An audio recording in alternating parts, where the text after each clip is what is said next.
ఒకప్పుడు రంగురంగుల పువ్వులు మరియు అందమైన సీతాకోకచిలుకలతో నిండి ఉన్న ఒక గడ్డి మైదానంలో రెమీ అనే కుందేలు నివసించేది.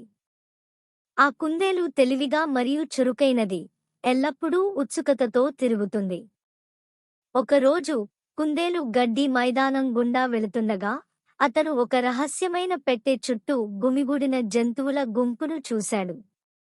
అతనికి ఉత్సుకత పెరిగింది మరియు లోపల ఏమి ఉందో చూడడానికి అతను దగ్గరగా వచ్చాడు. ఆ పెట్టెలో అన్ని రంగులు మరియు పరిమాణాల మెరిసే గోళీలతో నిండి ఉంది.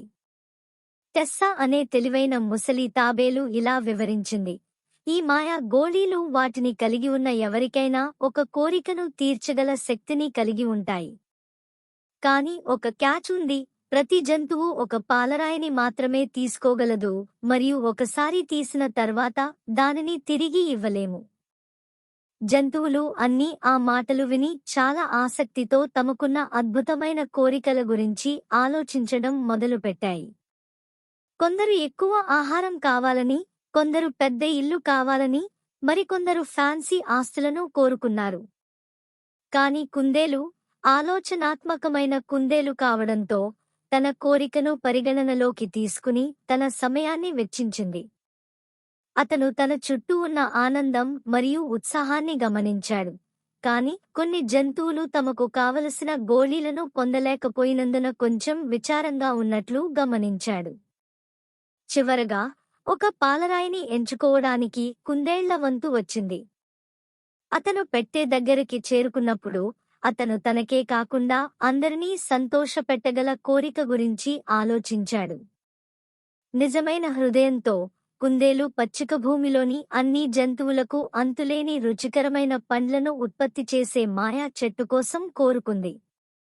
అందరినీ ఆశ్చర్యపరిచే విధంగా కుందేలు తన నిస్వార్థ కోరికను తీర్చిన క్షణంలో భూమి నుండి ఒక చిన్న మొలక ఉద్భవించింది.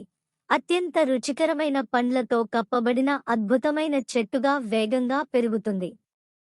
జంతువులు మాయా చెట్టు చుట్టూ గుమిగూడి రుచికరమైన పండ్లను పంచుకోవడం మరియు అతని ఆలోచనాత్మకమైన కోరికకు కృతజ్ఞతలు తెలుపుతూ పచ్చిక భూమి ఆనందంతో నిండిపోయింది. ప్రియమైన పిల్లలారా, కథలోని నీతి ఏమిటంటే, కొన్నిసార్లు శుభాకాంక్షలు మనకే కాదు, అందరికీ ఆనందాన్ని కలిగిస్తాయి. రెమీ యొక్క నిస్వార్థ చర్య గడ్డి మైదానంలో ఉన్న జంతువులకు ఇతరుల గురించి ఆలోచించడం మరియు పంచుకోవడం యొక్క ప్రాముఖ్యతను నేర్పింది.